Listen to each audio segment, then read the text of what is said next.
All right, let's talk a bit about friction. Sorry. We remember from our earlier discussion, earlier meaning in concepts, basic idea that we got here is that friction acts to oppose motion, right? We know that if I've got a cart rolling this way, that I expect the friction force to be going this way. Right? Basic idea, simple enough. Now, experimentally, we can figure out this kind of breaks out into two different pieces, though. There is a variable force that is applied when trying to start motion. So, for example, if I am trying to push a bookcase, I can push a little bit, push, push, push, and nothing happens. I can push a little more, and nothing happens. And then I can eventually give a giant honking push, and maybe it slowly begins to move. But then we can also see that there is a constant force when trying to stop motion. So if we are, sliding around the lab in these apparently giant chairs, we slow to a stop in a manner that could be modeled very reasonably with constant acceleration equations. And it seems like that is more or less a constant force. Right now, take my word for it, but by all means, sit in the chairs, push around and measure it for a bit.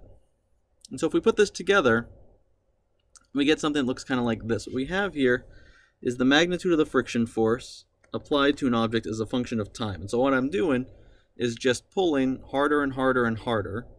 And what we see here is that for a while, that the friction force,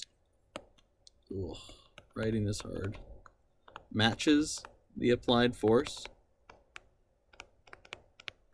And then there is some point where there's this break. And after this, the friction force is constant. And so what's happened here is at this point, this is when the object starts to move.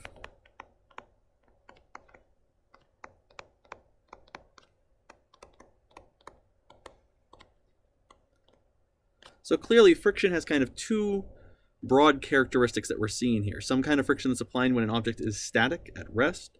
Some kind of friction that's applying when an object is, in some kind of kinetic state in motion. Now, we can come up with a simple model for friction. Again, kind of based on experience that we have. And that model is going to be that the friction force is equal to some constant, some coefficient of friction,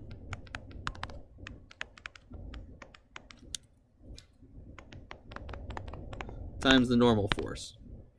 Basically means heavier objects are harder, have greater force of friction applied to them, and that there is some coefficient that can depend on the interface between the two objects. So something like ice, which is generally considered slippery, might have a low coefficient of friction. For a given object, it will have a low frictional force.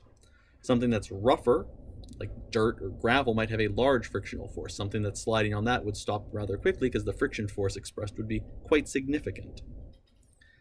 In terms of this depending on Fn, well, we know that it should depend on something like this because we have some experience that if things are in contact with a surface, it's harder to move them. We know that one of the easy ways to move things is to bring them out of contact with the surface, even if it's just a little bit.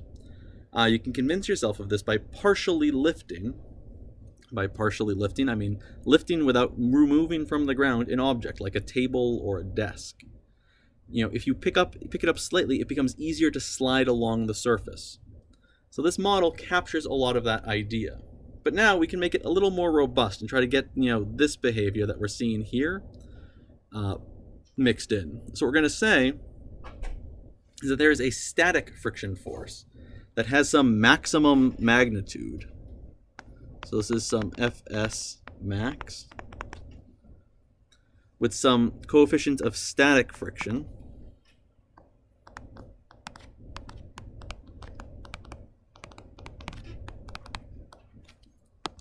Writing is easy if you know what you're doing, which I apparently don't. Anyway, the point is this is not a constant force. It's up to some maximum value. And that's what we were seeing, in this graph here. The static friction force. So this is, FFS. Which I guess I should. These are still both friction. Anyway. The static friction force grows to some value, at which point, once that value is exceeded, the object begins to move. It's no longer held in place by friction. And then we get to this point where we have this now kinetic friction force, which is going to be a constant value. Different coefficient, though. There's nothing that says these have to be the same. They could be. They could very well be that you get to some maximum value and then the friction stays at that value. But it's not required for a given configuration. Now, generally speaking, you'll be told these coefficients or you'll look them up in a table somewhere. This is bordering on the engineering end of physics now, where you're going to say, here's a physical model, and the engineer is going to say, good, I want a table of every possible value, every possible configuration the system could be in, and let's just get all these values tabulated. Useful, but exhausting. The basic model, though, is pretty good. Now, if you're interested in further, you can read into your book a bit. They talk about a microscopic view of friction, thinking about it kind of as, like almost like gear teeth of these surfaces bumping into each other.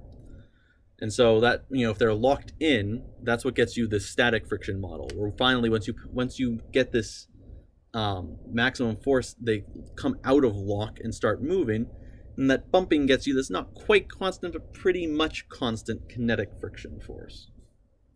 And so trying to figure out what the coefficient should be based on something kind of like the not quite molecular but macromolecular sort of nature of things, of these materials, it's a great like high level material science question, but is super beyond the scope of what we're doing. So anyway, basic thing, friction acts to oppose motion. That's great. Now we've got this mathematical model where we're splitting up into the static friction force, which grows to a maximum value based on the coefficient of static friction and the normal force exerted on the object from the surface, and a kinetic friction model when something is in motion, which again depends on the normal force and this coefficient of kinetic friction.